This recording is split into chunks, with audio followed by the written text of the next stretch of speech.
येत्या 18 जून रोजी होणाऱ्या पुणे जिल्हा स्थानिक स्वराज्य संस्थेच्या विधान परिषद जागेसाठी भाजपनंही आपला हक्क सांगितला आहे.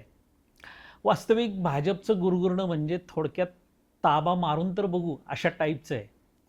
समजा धाडस अंगावर आलं तर जागा तुम्ही घ्या असं म्हणायची अशी चलाख खेळी भाजपने खेळली आहे. भाजप महाराष्ट्रात व पुणे जिल्ह्यात जेव्हा रांगत होता तेव्हापासून काँग्रेस व नंतर राष्ट्रवादीचाच उमेदवार निवडून येत असल्याचा या जागेचा इतिहास आहे. 1997 रामकृष्ण मोरे या जागेतून निवडून आले. त्यांच्या निधनानंतर चंदूकाका जगताप हे अल्प कालावधीसाठी म्हणजेच 9 महिन्यांसाठी या जागेतनं आमदार झाले होते.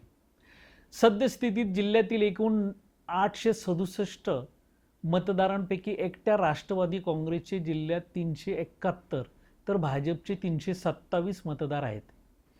मागील 30 वर्षाचा ट्रॅक रेकॉर्ड पाहता विधान परिषद आमदारकीसाठीची ही जागा संख्याबळाची ताकद पाहता काँग्रेस व राष्ट्रवादीकडेच राहिली. येत्या निवडणुकीत देखील ती राष्ट्रवादीकडेच असणार आहे. त्यामुळे या जागेवर पिंपरी चिंचवडला संधी मिळते की पुणे शहर की जिल्ह्याला याचं चित्र येत्या 24 तासात आता स्पष्ट होणार आहे. पिंपरी चिंचवडमधून इच्छुक असलेल्या कोणालाही संधी द्यावी, आम्ही त्यांच्या पाठीशी राहू असा शब्द परवाच बारामती गेस्ट हाऊस येथे झालेल्या बैठकीत राष्ट्रवादीच्या नगरसेवकांनी उपमुख्यमंत्री सुनेत्रा पवार यांना दिला होता.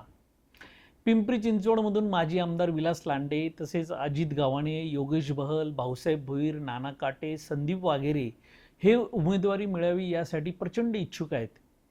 पुणे शहर व जिल्ह्यातून रमेश थोरात, दिलीप मोहिते, सुनील टिंगरे, रणजित शिवतारे, दीपक मानकर यांनीही जिल्ह्याला किंवा पुणे शहराला उमेदवारी द्यावी अशी मागणी केली. 2004 मध्ये झालेल्या पुणे जिल्हा स्थानिक स्वराज्य संस्था निवडणुकीत स्वर्गीय अजितदादा पवार यांच्या छुप्या पाठिंब्याने स्वर्गीय लक्ष्मण भाऊ जगताप यांनी अपक्ष निवडणूक लढवून या मतदारसंघातून 192 मतांनी विजयी झाले होते. काँग्रेसचे अधिकृत उमेदवार चंदूकाका जगताप यांचा त्यांनी पराभव केला होता.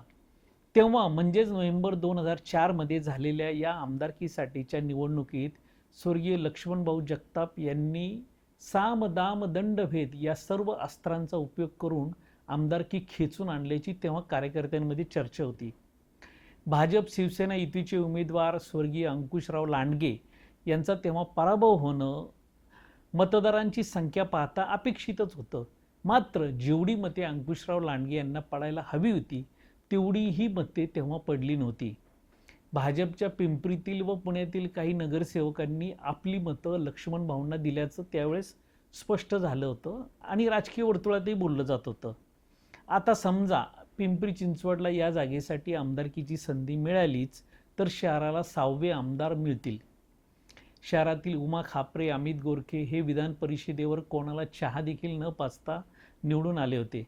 आत्ताची निवडणूक मात्र वेगळ्या स्वरूपाची व मतदारही नगरसेवकच असल्यानं उमेदवाराला खिंडीत गाठायचं की मिळेल तेवढी दक्षिणा खिशात घालत 5 स्टार हॉटेलच्या पार्ट्या जोडायच्या हे लवकरच आता सर्वांना पाहायला मिळणार आहे. आणखीन घडामोडी जाणून घेण्यासाठी पाहत रहा पिंपरी चिंचवड न्यूज. सोबतच आमच्या फेसबुक आणि इंस्टाग्राम चॅनलला फॉलो करायला विसरू नका. तसेच यूट्यूब चॅनलला सबस्क्राईब करायला विसरू नका.